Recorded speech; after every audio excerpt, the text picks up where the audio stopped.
O diretor é quem coordena o set e o filme, decide onde a câmera fica, qual é o enquadramento que vai ser usado para filmar o plano e não só isso, também dirige os atores e atrizes e é responsável por contar a história.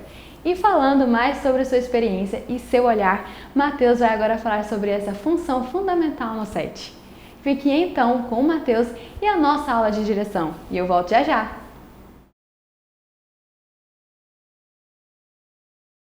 Olá, aqui é o Matheus, estamos de volta e vamos falar agora sobre direção. Assim como na escrita de roteiro, comecei a dirigir os meus filmes sem nenhuma teoria a respeito de cinema.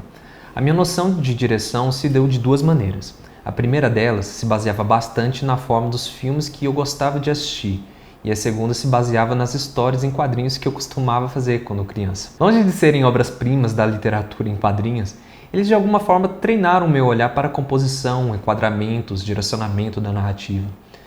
E acredito que isso fez bastante diferença para o meu olhar enquanto diretor. Quando eu comecei de fato a estudar direção, percebi que não existe uma, mas várias maneiras de executar essa função.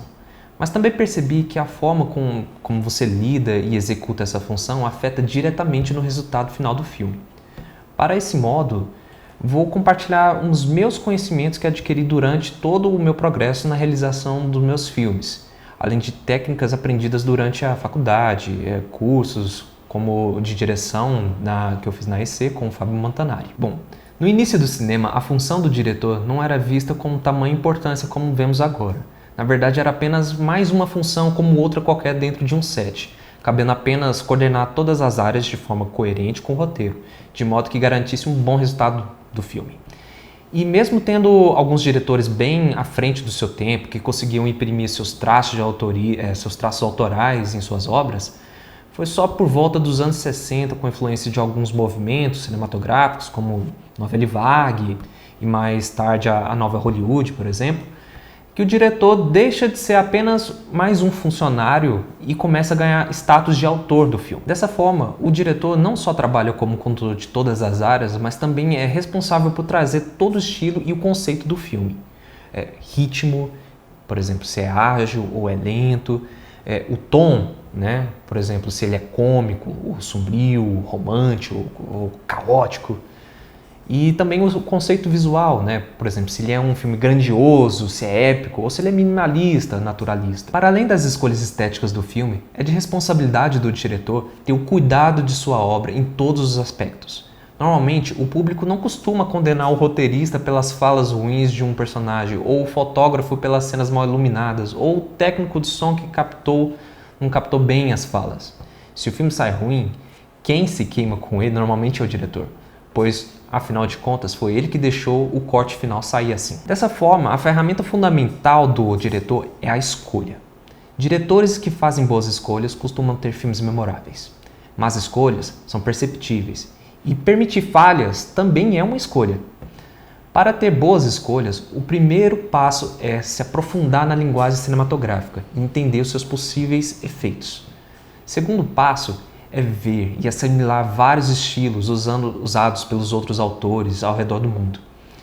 E o terceiro passo é permitir as experimentações, pois a partir daí você entenderá cada vez mais o seu estilo cinematográfico. Então agora vamos falar um pouco dessa linguagem cinematográfica, né? O filme normalmente ele é dividido por planos e cada plano tem o seu sentido. Então, no cinema a gente tem vários planos e cada plano ele tem um significado diferente, né? E a utilização dele tem efeitos diferentes para o espectador. Então, vamos falar um pouco sobre esses planos, né?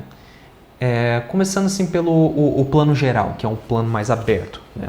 Esse é um plano que você costuma utilizar ele para ambientação, né? Você vai mostrar um local que o personagem já está inserido. É interessante você mostrar um plano geral desse ambiente para a pessoa, o espectador, entender qual local que esse personagem está se situando, né? O plano conjunto seria então um plano um pouco mais próximo, mas aí já está envolvendo os personagens do seu filme. E no caso do plano conjunto, são um plano que envolve não só um personagem, mas dois, né? Eles estão dois personagens enquadrados ali dentro do mesmo plano. O plano americano, ele pega um pouquinho ali das pernas, E foi um plano que foi amplamente utilizado nos filmes de faroeste, né? Porque eles precisavam ali não só pegar o personagem, mas também ter o detalhe ali da arma, né? Que ele tá no coldre. Então, por isso que se chama até plano americano, porque foi bastante utilizado aí nos filmes de faroeste, de Bang Bang. O plano médio, então, seria um plano um pouco mais fechado que o plano americano. Ele já pega, então, na parte ali do meio do personagem. É um plano fechado e eles são ótimos, assim, para ambientar uma conversa, por exemplo, né? Personagens, quando eles estão conversando, eles estão ali na parte média deles e é um pouco mais fechado. E indo para o próximo plano, que é o primeiro plano, ou como as pessoas chamam, esse seria o close, né? Que seria então aqui a partir do seu peito até um pouco aqui da sua cabeça. E já começa a adentrar um pouco mais, ficar bem mais próximo dos personagens, e a partir daí você começa a captar bem mais as expressões, né? E você consegue até ler a partir daí o sentimento daquele personagem, né? E quanto mais próximo, mais esse efeito é sentido, né? Transmite muito mais o sentimento do personagem para a tela, né? O primeiríssimo plano seria então um plano extremamente fechado no rosto do personagem, né? Que é bem fechado mesmo. E esses captam-se em detalhes únicos, como uma lágrima, né? Perfeito para você utilizar aí, em momentos bem dramáticos do seu personagem, por exemplo. O plano sobre ombro, né? O famoso over the shoulder, é quando você pega aqui, principalmente utilizado em situações de diálogo, né? Onde você tem a referência do personagem que está conversando, mas há um plano médio também do outro personagem, né? Então esse seria o over the shoulder. Lembrando que o over the shoulder não precisa necessariamente pegar só em situações de diálogo, mas sempre quando você tem a referência do seu personagem, né? As costas, um pouquinho da cabeça, ou qualquer referência dele no primeiro plano, pegando as do fundo, esse seria um over the shoulder, né? Ou sobre o ombro, né? E, por fim, temos o plano detalhe, que é um plano bem mais fechado, assim como o primeiríssimo plano, só que ele é focado em detalhes, né? Às vezes em objetos, por exemplo, se o personagem tem algum detalhe, que ele tá... Quem adora fazer isso é o Hitchcock, que ele tem uma cena aberta, mas ele foca, por exemplo, em um detalhe que pode fazer toda a diferença na narrativa. Às vezes uma aliança, ou às vezes o personagem guarda uma faca no bolso. São planos assim excelentes para você contar uma história, né? E às vezes mostrar detalhes assim que são fundamentais para a sua narrativa continuar. Explore bem esses planos. Bom, falamos dos planos, agora vamos falar dos ângulos, né? No cinema você não pega só os personagens de frente, como no teatro, né? Você não fica fixo, a câmera ela passeia, então ela é possível de colocar em vários locais, em vários ângulos diferentes. E para cada ângulo temos seus nomes, né? Frontal, como se diz, é o plano que pega a pessoa de frente, né? Pega o personagem, ele fica de frente, então um plano frontal, né? Traseiro seria então esse plano contrário, né? Você pega a parte de trás do personagem, né? Muitas vezes utilizado no over the shoulder, por exemplo, ou outras situações diversas onde você precisa colocar o seu personagem, talvez vendo a paisagem, né? Temos então o 45 graus, que é um ângulo que você coloca 45 graus do personagem, né? Então você consegue colocar ele olhando para uma direção e com contraste assim do cenário atrás. E ele é um plano assim que é amplamente utilizado, né? Ele é uma forma assim bem bacana de você pegar um contraluz, por exemplo, né? Que cria uma imagem bem dramática. É super interessante a utilização desse plano de 45 graus. E, enfim, temos o plongé. O plongé seria uma palavra francesa que seria mergulho, né? Então, com essa ideia de mergulho, seria como se a câmera estivesse mergulhando, né? Então, seria aquele plano que a gente vê de cima para baixo, né? No cenário e tal, enfim, pode ser utilizado como um ponto de vista do personagem ou não, né? Por exemplo, tem uma cena do Poderoso Chefão, no qual o Vitor Corleone, ele tá lá comprando as suas laranjas, chegam 2 capangas e atiram nele. Nesse momento a gente vê essa cena que é um plano plongé para mostrar, né, não só os personagens ali, a violência que está acontecendo ali, mas também as laranjas ali embaixo, jogadas no chão. Uma poética que o Francis Ford Coppola colocou ali para simbolizar, né, esse contraste, né, da violência e a beleza das laranjas. O contra-plongé, ele seria o contrário do plongé. Seria esse ângulo que é pego de baixo para cima, né? E muitos cineastas dizem que é um plano que serve para engrandecer personagens, né? Você vê assim eles de baixo para cima, dá uma impressão que eles são grandes, eles se empoderam, né? Também existem outros autores que falam que não, utilizam o próprio contra-plongé para trazer uma outra narrativa, né? Lembrando que nada aqui é engessado, né? Você pode utilizar os ângulos assim, para talvez dizer outras coisas também, né? Então, no caso, então essa é a função essa seria então o contra-plongé, né? Que seria pegando de baixo para cima. O zenital seria o plano. Se o plongé ele é um mergulho, o zenital é um plongé absoluto, né? Que você vê literalmente ele de cima para baixo assim e as pessoas como se fosse uma planta baixa, né? Então esse é o zenital, quando você precisa, alguns dizem que até o olhar de Deus, né? Enfim, o anglo-holandês seria então um plano que ele é levemente inclinado, né? E ele é muito utilizado para situações onde quer causar alguma instabilidade, personagens assim que estão um momento assim caótico. Muitos diretores acabam utilizando esse plano. E temos por fim também o POV, né?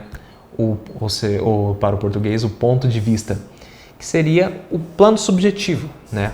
do personagem. Seria como o personagem vê a cena, né?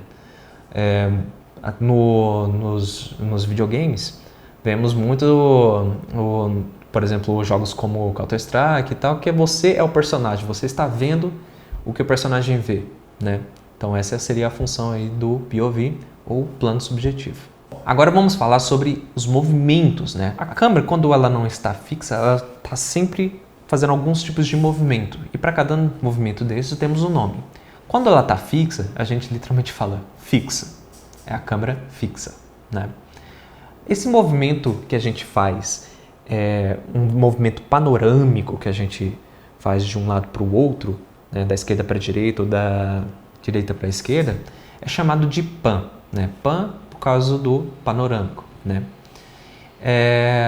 Quando a gente faz um movimento de cima para baixo, nós chamamos de tilt, né? Que é um termo em inglês, né, para esse movimento, que é de cima para baixo ou de baixo para cima. O rolling seria o movimento no qual a câmera gira, né? O filme argentino Conto Chinês, ele começa com um plano totalmente invertido e ele vai girando, né? E ele vai aproximando. Esse movimento que ele faz de giro, que é como se estivesse saindo lá da China e chegando no outro país do outro lado do mundo, que é a Argentina, ele faz esse movimento de rolling, né, para simbolizar essa transição dos dois países. Traveling. Traveling é um movimento mais, vamos dizer assim, é o movimento da sua câmera, é um movimento livre dele, né? E para o traveling, utiliza-se vários equipamentos, né? Um deles é a grua. A grua ela faz o movimento de traveling, ela é um pouco mais fixa, mas ela consegue fazer esse movimento de cima para baixo. A câmera ela passeia no cenário, né? Mas fixa ali na grua. Então ela mais ou menos ali é um traveling fixo, né? Temos então o trilho. O trilho é muito utilizado nos cinemas mais clássicos, que é onde a câmera ela fica em cima de um trilho, literalmente, e alguém empurra enquanto a câmera vai captando os movimentos, né? Ela cria movimento na cena, só que é fixa, né? Você sabe o direcionamento que a câmera vai fazer. O máximo que você acaba fazendo ali é o controle da velocidade, né? Ou outros movimentos que a câmera também pode fazer, misturando, sei lá, talvez uma pan ou um tilt, movimento de tilt, enquanto está tendo o movimento de traveling do trilho, né? Temos também o outro instrumento que é o Steadicam, que esse seria uma forma mais livre ainda do movimento da câmera, no qual não depende sim dos trilhos e você consegue passear por todo o cenário, corre em volta dos personagens, né? É muito utilizado em filmes de ação, né, para mostrar essa coisa, esse movimento todo, né? Lembro que tem vários filmes como Birdman, no qual o personagem ele sai da cena de teatro e aí como é um filme todo em plano de sequência, então foi um filme todo feito no Steadicam, de certa forma, né? E atualmente temos o Gimbal, né, que ele praticamente é um Steadicam, só que é todo automatizado, né? Ele tem motores e ele, vamos dizer, facilita um pouco o trabalho do Steadicam. Algumas pessoas não gostam muito do Gimbal porque ele talvez traz algum movimento um pouco mecânico, né? E o Steadicam seria um movimento um pouco mais orgânico. Mas, em contrapartida, o Gimbal ele tem uma facilidade muito maior de você estabilizar, utilizar, né, em relação ao Steadicam. Falamos sobre, então, os planos, os movimentos e os tipos de ângulos, né, que a gente pode ter como ferramenta para se contar uma história. Mas existem tipos de direção, e agora vamos falar sobre ela. A respeito, então, da direção expositiva. O que seria, então, uma direção expositiva? Imagine uma cena de diálogo. Duas pessoas estão conversando, estão sentados numa mesa de bar. Um diretor iniciante, provavelmente com medo de perder alguma fala ou ação dos personagens, resolve filmar nos famosos 3 planos: o aberto, o médio A e o médio B. Se o diretor se dispõe de 3 câmeras, ele grava os 3 planos ao mesmo tempo. Na ilha de edição, ele monta as formas da forma que lhe convém, muitas vezes colocando o personagem que fala sempre em destaque. Isso não necessariamente é errado, mas também há muita pobreza estética. A sua condução é motivada para a total clareza do que está acontecendo e não necessariamente conduzir o seu espectador na subjetividade do diálogo e da cena. Isso pode ser considerado, entre outras formas, de direção expositiva. Podemos ver facilmente esse tipo de direção em novelas, pois elas têm como conceito ser um tipo de conteúdo voltado inteiramente para a TV, no qual o espectador divide o tempo todo a sua atenção com as coisas da casa enquanto o episódio acontece. Ele também pode não ter visto alguns, ou praticamente nenhum dos capítulos anteriores, mas basta um único episódio para ele não se sentir perdido na narrativa. No cinema, as coisas são diferentes. Lá você tem a atenção total do espectador, e dessa forma é possível usar um pouco mais e fugir da convencional direção expositiva. Na verdade, uma direção expositiva em um filme costuma ser visto com maus olhos pelo espectador, uma vez que ele percebe que a narrativa está tentando ser clara demais e perde profundidade, principalmente o efeito emocional. Mas se esses cortes não são feitos de forma aleatória e não necessariamente deve se cortar para o personagem que está falando, como deveria cortar? Bem, como tudo na vida, não existe regras e muitas vezes o corte é subjetivo. Mas existem formas que trazem uma experiência mais rica e que podem ser estudadas, dentre elas a direção clássica.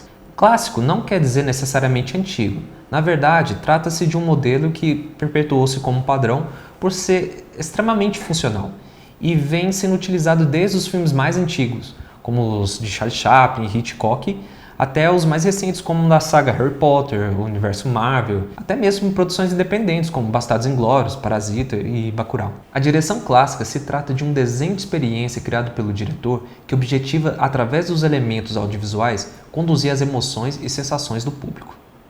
Para começar a realizar uma direção clássica, temos que nos voltar para o roteiro.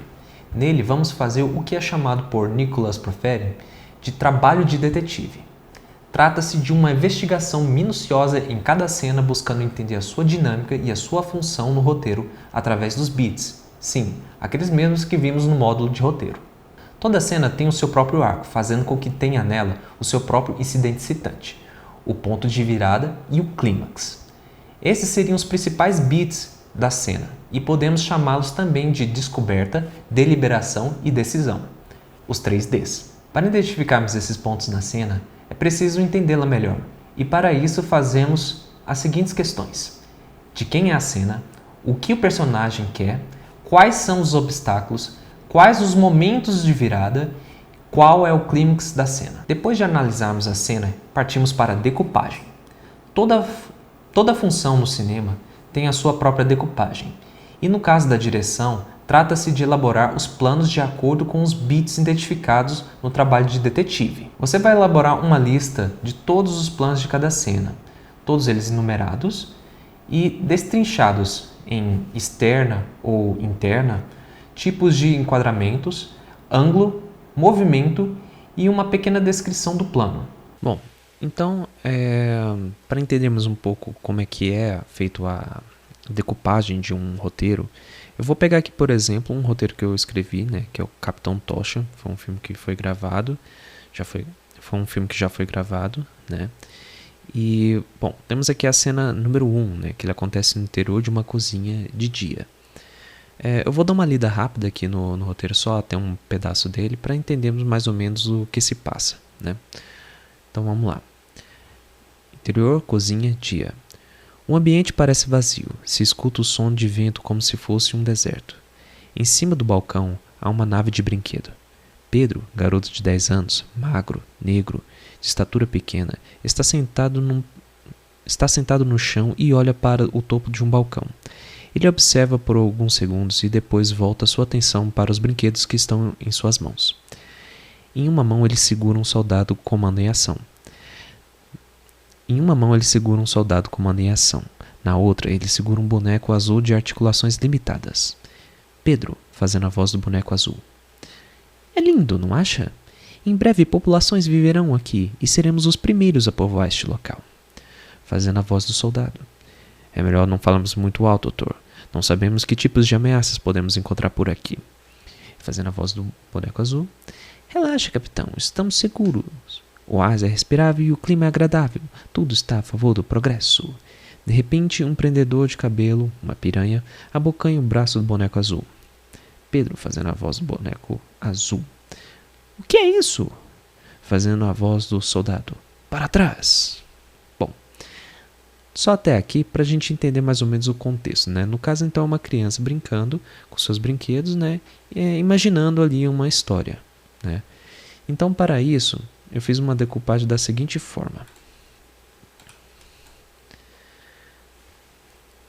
Eu coloquei aqui, então,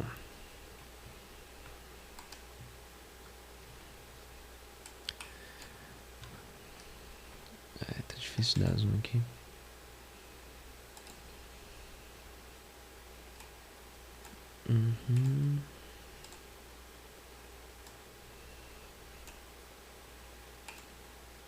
Aí, editor, você vai lá e vai mudando, vai cortando aí. Então eu coloquei aqui da seguinte forma. O primeiro plano que vai aparecer, eu faço uma pequena descrição dele, né? No caso, é uma cozinha vazia com som de vento, né? Justamente para emular esse pedaço aqui, ó. O ambiente parece vazio. Se escuta o som de vento como se fosse um deserto, né? Então eu quis a cozinha inteiramente vazia, né? PG, no caso, significa plano geral, né? Então eu coloquei ela aqui no plano geral, um plano geral da cozinha. E o movimento eu coloquei fixo mesmo, né? O ângulo eu coloquei um ângulo normal, né? E eu coloquei uma observação, como se fosse um vale ou um cânion. Isso aqui é importante para você entender mais ou menos assim como você vai dirigir, sabe? Ou explicar para alguém o que você está querendo, né? Às vezes a pessoa não vai entender o que você está querendo, então é bom você colocar uma observaçãozinha e tal. Ou como aqui no próximo caso, que por exemplo, vai ter uma utilização de grua, né? A gente vai lá e coloca essa observação também. Então vamos ver como é que é esse plano 2. Então a gente abre aqui mais um plano, né? O plano 2. Naves sobre a pia e bonecos no chão, né? Aqui eu coloquei plano sequência, né? Então simbolizo aqui com PS. E o movimento é um traveling vertical para baixo. Então é um movimento de câmera que ela vai como se ela estivesse descendo, né? A câmera estivesse movimentando para baixo. E o ângulo é um ângulo normal, né? E para isso, coloquei na observação a utilização de uma grua, né? Então, nesse plano 2, eu meio que fiz essa parte aqui, ó. Em cima do balcão há uma nave de brinquedo. E, de certa forma, descrevi essa parte aqui também, que mostra o garoto, né? E ele observa por alguns segundos o brinquedo que está lá em cima do balcão e depois volta a sua atenção para os brinquedos que estão em suas mãos, né? No caso, toda essa cena aqui, toda essa conversa, ela foi feita praticamente nesse plano aqui, né? E aí, quando existe um diálogo, que é isso para trás, já corta para esse outro plano aqui, né? Ou seja, para cada plano que você for fazendo no seu, a partir do seu roteiro, você vai abrindo aqui então uma cena, né? Um plano no caso. Para cada plano você vai abrindo uma linha e vai descrevendo como que ela é. Isso é a decupagem de roteiro, certo? Esse roteiro ele tem muitos planos, né? Como a gente pode ver. E aqui eu fiz de uma maneira que não é muito interessante, porque o que acontece? Tem vários planos e quando muda de uma cena, né, muda por exemplo uma cena 2, eu acabei colocando, resetando os números aqui. Isso não é muito interessante, porque o legal é que você terminou, por exemplo, aqui no plano 14, você continue com o plano 15, entendeu? Porque os planos eles não voltam, né?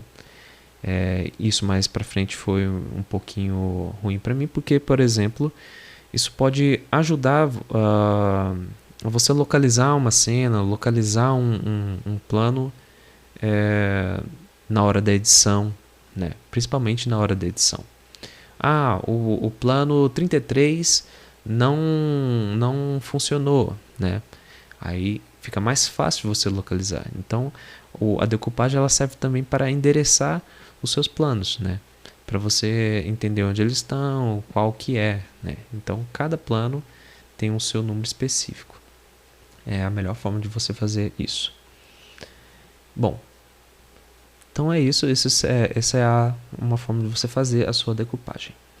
Depois da decupagem concluída, todas as demais áreas conseguem trabalhar de forma mais efetiva e é fundamental que esse documento esteja pronto com certa antecedência para que toda a equipe consiga fazer os seus respectivos trabalhos de pré-produção em sintonia.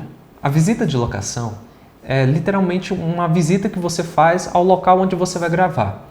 Pode ser na casa do seu amigo, pode ser num cenário onde você vai realizar a sua gravação, né? E é uma ótima forma de buscar inspiração para a elaboração dos seus planos, pois você consegue visualizar com clareza as limitações de cada cenário. E limitações são ótimas ferramentas para o exercício da criatividade. Uma das funções mais importantes da direção é o casting, que é um termo em inglês dado para escolha de atores. Casting mal feito pode arruinar o seu filme. Simples assim.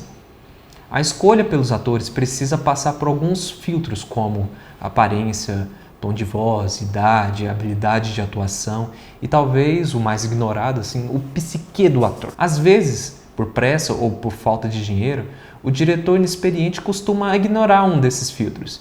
E é bem aí que começam os seus problemas. A aparência normalmente é o primeiro dos filtros. E faz todo sentido, porque o seu ator deve se parecer com seu personagem. A escolha da aparência não pode ser feita de forma arbitrária. Um ator branco não carrega os mesmos significados que um ator preto. E nenhum alto tem os mesmos significados que um ator baixo. Pessoas são diferentes e carregam histórias e significados diferentes. Então, faça a sua escolha Bem escolhido. O segundo elemento a ser analisado é a voz. E aqui é uma ótima forma de se perceber as habilidades de ator e um pouco da sua psique também. Assim como a aparência, a voz traz tonalidades diferentes do seu personagem. E muitas vezes o seu ator tem uma aparência certa, mas a voz não. É também na voz que você conhecerá a naturalidade do seu ator. Muitos falam como se estivesse lendo.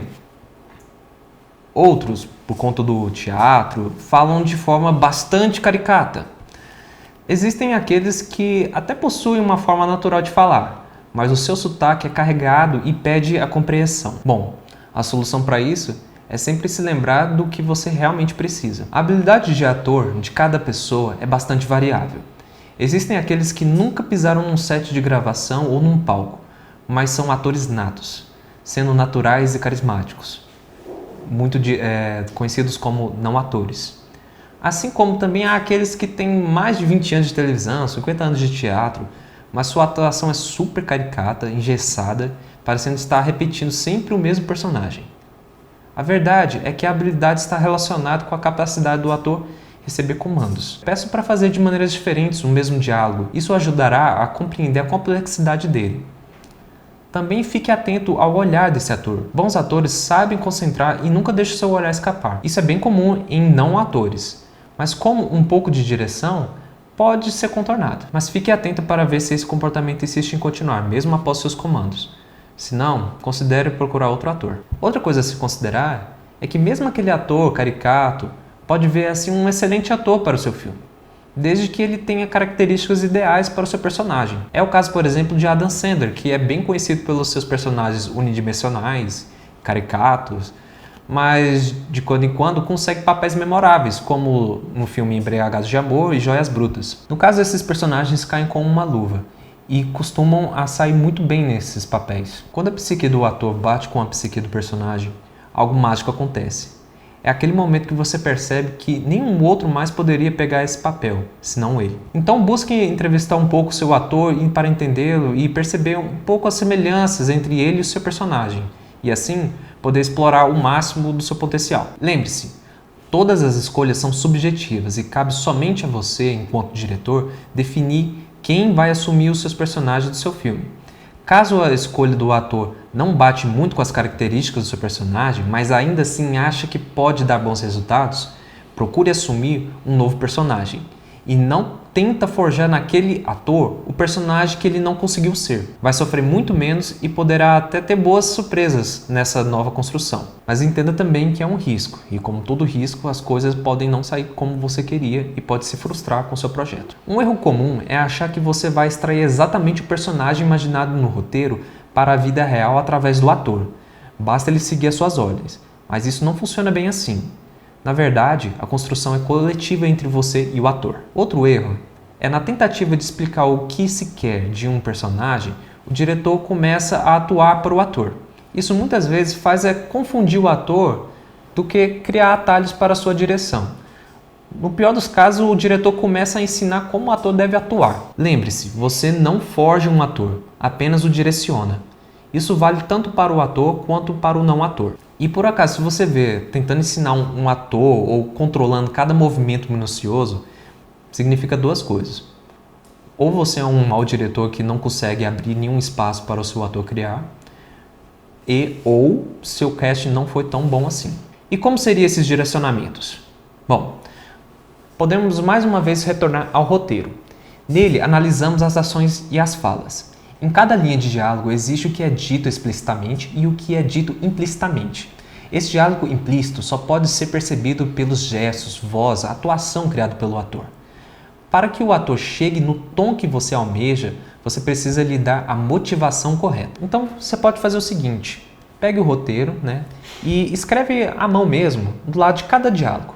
Do lado de cada diálogo você vai lá e coloca a motivação que o personagem está tendo. Por exemplo, se ele fala, me dê uma água por favor, do lado você coloca motivação, sei lá, com raiva ou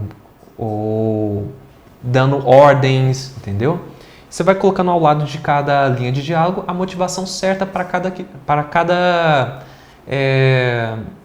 cada fala. E isso vai ajudar você a desenvolver seu diálogo com o ator, e ele vai acabar entendendo melhor o que você quer com aquela fala. Depois de fazer esse detalhamento da subjetividade de cada linha de diálogo, é hora de fazer o ensaio técnico. Primeiro, deixe o seu ator fazer a leitura do texto e se desenvolver, pois há uma enorme chance do ator estar em sintonia contigo, mesmo sem passar por nenhum direcionamento. Na segunda leitura, começa a passar os direcionamentos, principalmente nos momentos no qual o ator se destoa da atuação desejada. Mas apenas lhe diga a motivação e deixe que ele faça a sua própria interpretação dela. Dessa forma, você consegue extrair a atuação mais autêntica dele. Não deixe de mostrar as suas impressões.